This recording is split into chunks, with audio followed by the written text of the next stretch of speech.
Yo guys, welcome to Stock Talk Insider. Today we're talking about SoFi. I've made a very recent video already about SoFi, but today I just wanted to make it very clear in where SoFi is at.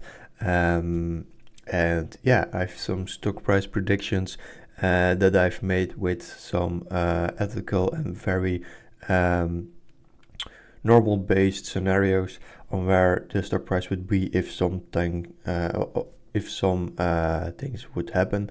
So yeah, I want to start with some keynotes from Q2 earnings because I did thought that that would be a nice way to start a video, and so we can just go in with a nice fresh mind on where we at right now with the company and where we can go in the next 5 to 6 years. So because that is really the way I look at SoFi. I will keep it for like 5-6 years because it has to do with financials, and normally some stocks with financials are really investments for like 5 to 6 years to take the best out of it. So yeah, in those 5 to 6 years we will probably see SoFi mature a lot. So yeah, we're just going to look at some price predictions, and we're going to look at where SoFi is at and maybe some other new things that will be coming up around those news titles around SoFi. So let's go. By the way, this is a new format of how I will be making my videos. I do think that this is very handy and just easy to make the videos as clear as possible. So yeah, let's go. So these are some keynotes from SoFi's earnings. So we have 44% revenue growth, which means 858 million for this quarter. We have a record adjusted EBITDA of 249 million, which is 29% adjusted EBITDA margin. Then we have a GAAP net income of 97 million, which is pretty nice.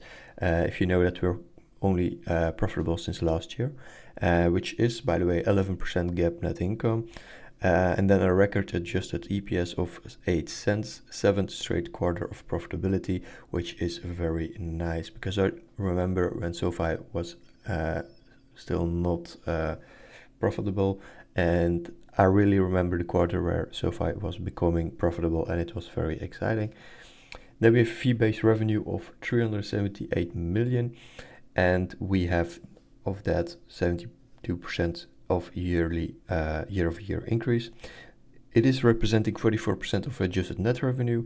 Financial services and tech platform revenue contributes $472 million of adjusted net revenue, which is also up 74% year-over-year, and a total deposit grew 2.3 billion to nearly 30 billion, driven by member deposits.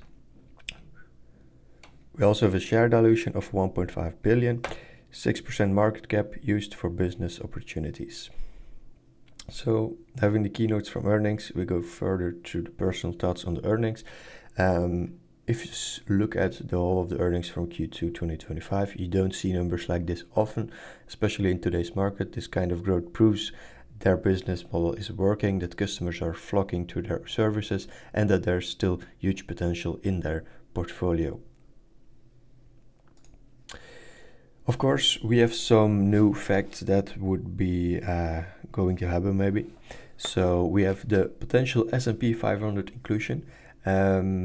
So SoFi is seriously being considered for inclusion in the S&P 500. Big institutional funds will have to buy shares automatically. Additional buying pressure and liquidity can push the stock price higher. More market confidence and investor trust worldwide. For retail investors and professional institutionals, this will be a very big boost for the company because SoFi is a bank and fintech, so it automatically would be seen as a safer investment, especially if it is an investment in the S&P, and then just the boost of everything that's coming in and it has to come in. So that's a very important one, and we're very likely to get in the S&P. And just stay calm. If it's not in September, October, it would probably just be next year. So yeah, we will get into the S&P 500. It's just a matter of time. And events like this can really take stock to another level. A very important one for this week, we have a potential rate cut, interest rate cut, if CPI comes in clean, of course, and lower rates means cheaper borrowing, more activity in financial services, and that's exactly where SoFi benefits. So some information about the CPI is CPI still has to come in clean this Tuesday, 8:30 p.m. AM, sorry. Another note is that if this news comes in line or it beats expectations, then we could really have a big rally with the rate cut coming out soon, because those are all catalysts that would drive the company ahead of itself. And year over year CPI number should come in around 2.6% according to analysts. For the core CPI, they expect an increase of 0.3%, setting the CPI around 3% of core inflation, which is the most important one, of course, but that is a slight increase. So yeah, if you look back at CPI data from beginning of this year, we were at 2.8%, so it would be an increase from actually the point where at now. So yeah, that's that. Going further into why SoFi deserves a premium valuation, maybe. Well, SoFi's growth is simply too strong to ignore at this point. The company is building a full financial ecosystem with more products and longer lasting customers, and we really saw that in Q2. So with SoFi's growth that is simply too strong, we really saw that answering the stock price on the day. We went up like 17-18% like it was nothing. And it was really kind of a breakthrough. The real breakthrough is when we get through those high points of the stock, so like 27, 28 or something. If we get through that, then there's no roof above us, so we can go as high as we can, of course, with numbers coming in cleaner and cleaner and cleaner. But for now, SoFi is too strong in its growth, so 18% in stock growth was very meaningful. In my view, they deserve a premium valuation, and that valuation can rise significantly as they keep delivering. That makes SoFi a true long-term winner with great profits on the horizon. So that's for about some premium valuation thoughts. Then my not professional personal advice. Not professional. No professional advice here, so just a video with some information from my own point. My personal advice to myself, I would say, is this could be really the perfect moment to add SoFi to your portfolio. With massive growth numbers, the chance of S&P 500 inclusion, and favorable macro data on the horizon, the picture looks very positive. Talking about favorable macro data, we have a little slight increase in core inflation, but you have to know that there's not much inflation at this point. It's really at 0.2%, 0.3% we're talking about, not about increases of 2 to 3% each year. It's really come down since 2 years ago.